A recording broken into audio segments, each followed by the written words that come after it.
तो शुद्ध के लिए युद्ध हमें वायु के लिए भी करना है और खाने की चीजों के लिए भी करना है। बहरहाल शुद्ध के लिए युद्ध अभियान के तहत बीकानेर में मिलावटखोरों का सच सामने आ रहा है। कल जहां एक नमकीन फैक्ट्री की हकीकत सामने आई, वहीं आज बीकानेर के बड़े ब्रांड वर्षा ऋतु की हालत सामने आई है। सड़ी गड़ी सब्जियों, पुराना पनीर और खराब केक देखकर ही मन ऊक सा जाता है। जरा तस्वीरों को देखिए।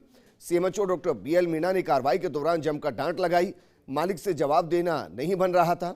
ये सड़ी गली सब्जियां ही पैटीज में डालकर धड़ल्ले से बेची जा रही थी। पोल खुलते वर्षा ऋतु का मालिक हाथ जोड़ने लगा और मीडिया की उपस्थिति में सीएमएचओ हालांकि कड़क दिखाई दिए।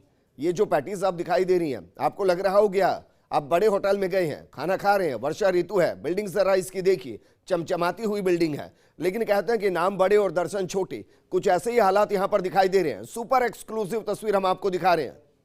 इन सब्जियों की हालत देखिए।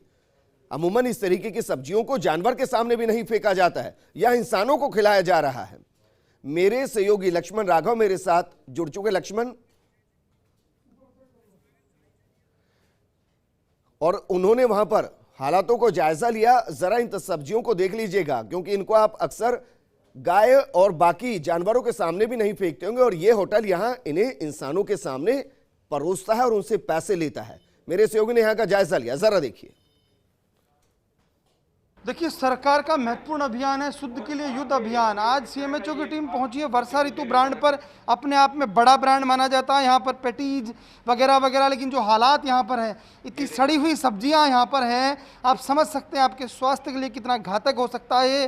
पनीर की बात आई, बहुत पुराना बताया जा रहा है। ये हालात हैं यहाँ पर, और निश्चित तौर पर स्वास्थ्य विभाग की टीम की तारीफ करनी पड़ेगी, क्योंकि राज्य सरकार की मंशा है कि ऐसे मिलावटखोरों, सेहत के साथ खिलवाड़ करने वाले लोगों के खिलाफ सख्त कार्रवाई अमल में लाई जाए। अच्छी कार्रवाई, शुद्ध के लिए युद्ध अभियान, सरकार की मंशा भी यही। क्या कहेंगे, ये हालात तो बड़े विकट हैं। सर, जो अभी चिकित्सा विभाग की जो टीम आई है यहाँ पे, हमने नीचे केक का भी सैंपल लिया है। ऊपर आके देखें तो जो ये पेस्टिज यहाँ बीकानेर की जनता बेझिझक आँख बंद करके जो खाने का एक शौकीन है बीकानेर वैसे भी, लेकिन जब इनका ये आइटम जो अंदर जो डालते हैं सब्जी का, वो इस लेवल का डालते हैं, तो यहाँ स्वास्थ्य के प्रति कितना खिलवाड़ हो रहा है इसका अंदाज़ा नहीं लगाया जा रहा।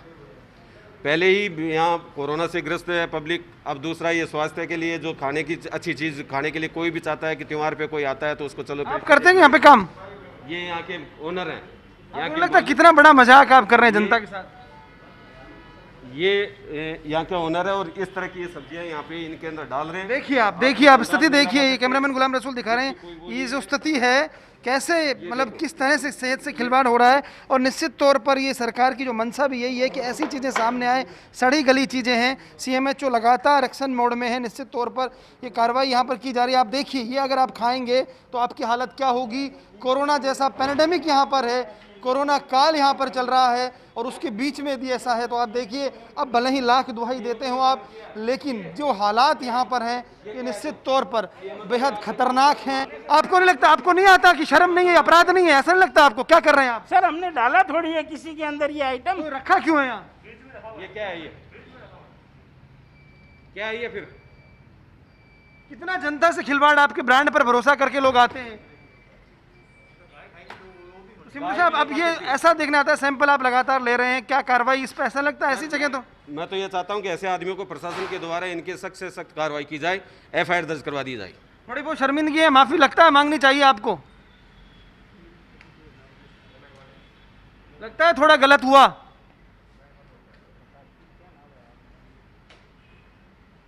तो देखिए जवाब क्या दें जब हालात ये हों, आप समझ सकते हैं। और ये निश्चित तौर पर चौंकाने वाली तस्वीरें हैं इस कोरोना काल में। इस तरह की तस्वीरें यदि आती हैं तो स्वाभाविक बात है ये कितना सेहत के साथ खिलवाड़ हो रहा है। ये देखिए पैटीज वगैरह यहाँ पर जो बनती हैं, जिसे आंख बंद कर खा लेते हैं। ये देखिए जिस तरह के हालात हैं, जिस तरह के यहाँ पर स्थितियाँ हैं, स्वाभाविक तौर पर ऐसी तस्वीर जो है डराती है। इस कोरोना काल में बीमारियों को जन्म देने वाली है। देखिए किस तरह की प्याज और सड़ी हुई चीज़ें इसमें डाली जा रही हैं। सीएमएचओ भी लगातार गुस्से में इसलिए ही है कि आम आदमी की सेहत के साथ इस तरह खिलवाड़ हो, तो आप समझ सकते हैं क्या हालत होती होगी।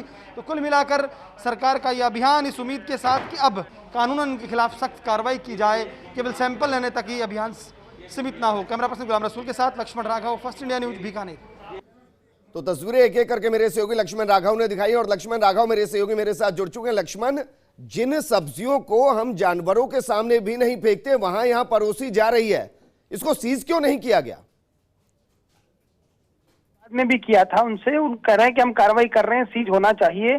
और सीएमएचओ ने हालांकि माइक पर कहा है कि एफआईआर दर्ज कराएंगे, लेकिन कौन कराएगा? मुझे लगता है इस मामले में जिला कलेक्टर स्तर के अधिकारी को हस्तक्षेप करना चाहिए, क्योंकि जो हालात वहां पर मिले हैं वाकई चिंताजनक है, भयावह है। और विजेंद्र, रोज काम आने वाली चीज है, पैटीज रोज बिकती है, और उसमें अगर इस तरह की चीजें डाली जाए तो आप अंदाजा लगा सकते हैं कि कितनी लापरवाही हो रही है। चंद पैसों के खातिर सेहत से खिलवाड़ हो रहा है। आप समझ सकते हैं कोरोना काल है, आप किसी भी बीमारी से पीड़ित होते हैं, आपकी इम्यूनिटी कमजोर होती है, और एक तरह से आप दावत दे देते हैं कोरोना जैसी महामारी को। तो मुझे लगता है ऐसे कम से कम जो महज चंद पैसों की खातिर इस तरह की कारस्तानियां कर रहे हैं, फूड्स में फूड अल्ट्रेशन कर रहे हैं, उनके खिलाफ निश्चित तौर पर एफआईआर होनी चाहिए और ऐसे प्रतिष्ठान सीज होने चाहिए। लक्ष्मण, आपको याद होगा युद्ध के लिए पहले सैंपल लिए जाते थे, लेकिन इस बार जब इस अभियान को शुरू किया गया तो बाकायदा मुख्यमंत्री ने भी ये कहा था कि इनके खिलाफ आपराधिक मामले दर्ज होंगे अगर कोई सेहत से खिलवाड़ करेगा। तो ये ऑप्शन तो है ही, लेकिन जो तस्वीरें मैं यहां देख पा रहा हूं उसमें यह पता चल रहा है, शायद हो सकता है मैं गलत हूं, यहां से सप्लाई होती है भारी मात्रा में। देखिए, मुझे लगता है ये जो सब्जी वगैरह खरीदते हैं तो ये कोई 15-20 दिन की एक साथ खरीद लेते हैं ताकि टैक्सी जैसा भाड़ा बचाया जा सके, उसी को यूज करते रहते हैं। यहाँ अभी जो मैं आपको बताऊं विजेंद्र, आप ठीक कह रहे हैं, लगभग तो सप्लाई इस तरह से होती है। मावा तो यहाँ पर काम में नहीं आता, लेकिन केक बनता है, तो केक में भी इसी तरह की बात सामने आ रही है कि बहुत पुराना है, पनीर बहुत पुराना है। तो ये हो ऐसा रहा है, मुझे लगता है 20-25 दिन का सामान एक साथ खरीदा जाता है ताकि टैक्सी वैक्सी या किराया ना लगे, और फिर बिक्री होती है। और मैं आपको ये और बताऊं विजेंद्र, ये जो प्रतिष्ठान जिसका नाम वर्षा ऋतु है, यहाँ का बड़ा ब्रांडिंग है, यहाँ पर खूब बिक्री होती है इसके यहाँ पर। तो ये इसमें और भी ज्यादा बड़ी बात हो जाती है कि जब आप पर लोग भरोसा करके आते हैं, फिर आप अगर ऐसा कर रहे हो, गली मोहल्ले कुछ ही कोई दुकान हो तो समझ में आता है। ये बड़ा मतलब बड़ा एक तरह से सप्लायर माना जाता है इस तरह की चीजों का, बेकरी से जुड़ी हुई चीजों का। एक लाइन में मुझे बताइए, सीएमएचओ साहब बड़े गुस्से में दिखाई दे रहे हैं कैमरे के सामने, लेकिन क्या एक गुस्सा कैमरा बंद होने के बाद भी दिखाई दिया आपको? देखिए, उन्होंने कहा है कि हम सीज की कार्रवाई करवा रहे हैं, तो ये मुझे लगता है कि वो ऐसा करेंगे जिस तरह से हमने बात की है, और सभी मीडिया कर्मियों ने हमने कहा है कि कम से कम खिलाफ कार्रवाई होनी चाहिए। तो इस तरह से